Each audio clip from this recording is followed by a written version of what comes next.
les estaba diciendo que, por ejemplo, no es lo mismo una conversión histérica de la época de Freud, que así la llamaba, una conversión histérica, que lo que Lacan luego va a denominar fenómenos psicosomáticos. Y Lacan, es decir, aquello que se plasma en el cuerpo. Lacan va a decir que los fenómenos, los va a llamar fenómenos psicosomáticos porque no llegan a formar, digamos, una estructura, ¿sí? Como para denominarla como una estructura. Son fenómenos, pero ¿qué sucede? Difieren en la personalidad, difieren muchísimo en la clínica lo que es un cuadro de histeria de alguien, digamos, que tiene lo que se llaman las enfermedades psicosomáticas. Una de las formas, digamos, que no falta nunca cuando son fenómenos, es la lexitimia. La lexitimia es de alguna manera la dificultad de, está disociada la palabra del afecto.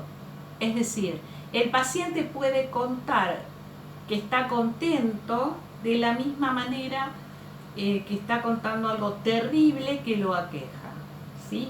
Tiene eso se llama lexitimia, tiene una distancia tremenda, digamos, entre la palabra y digamos, y la parte afectiva, ¿no? En cambio, la histeria está plagada de esto, ¿no? El discurso de la histeria es, bueno, además de la queja histérica, es muy rico, les diría también, bueno, metafórico, el síntoma. Va a haber, cuando le pedimos asociaciones, rápidamente tiene muchísimo para contar, ¿no? Aunque se regodea y por eso decía que esto del diagnóstico es muy importante, porque no va a ser de la misma manera que se haga una intervención, si hay un diagnóstico de una histeria, ¿sí? Digamos, de una enfermedad que se ha plasmado en el cuerpo, que alguien que tiene, digamos, lo mismo, tal vez, no quiero enunciar, digamos, clasificar enfermedades, pero físicas estoy hablando, ¿no?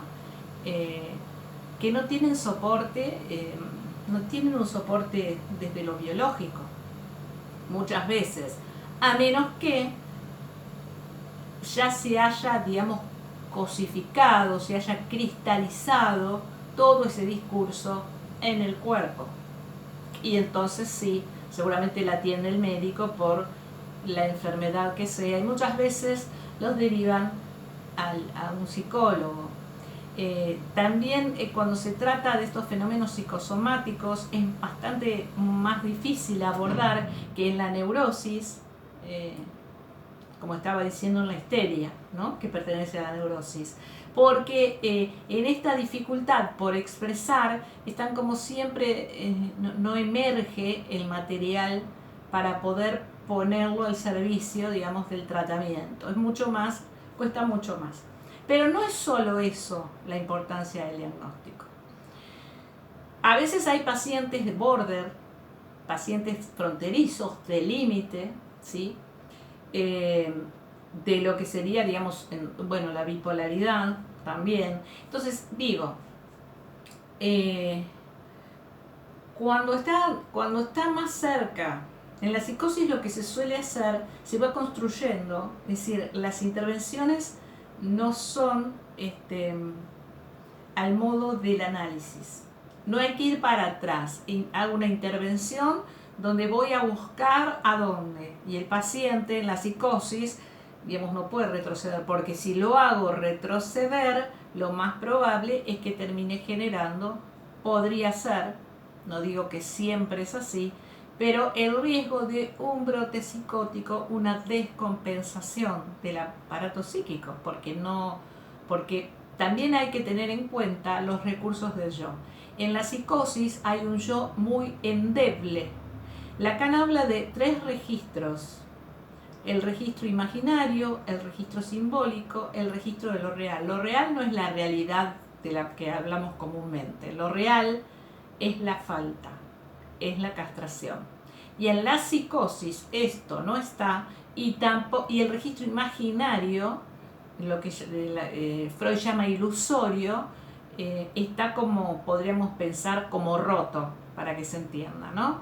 Entonces no tiene mucho ese yo endeble, ese yo pobre, eh, no tiene muchos recursos para enfrentar. Yo muchas veces digo que, sobre todo hoy día, se habla mucho de que los psicólogos atendemos patologías. En realidad, por un lado sí, por otro lado lo que debo decir es que los psicólogos trabajamos con la parte sana del paciente. Esto es muy importante, porque no podemos trabajar con la parte enferma. Entonces, ¿qué pasa?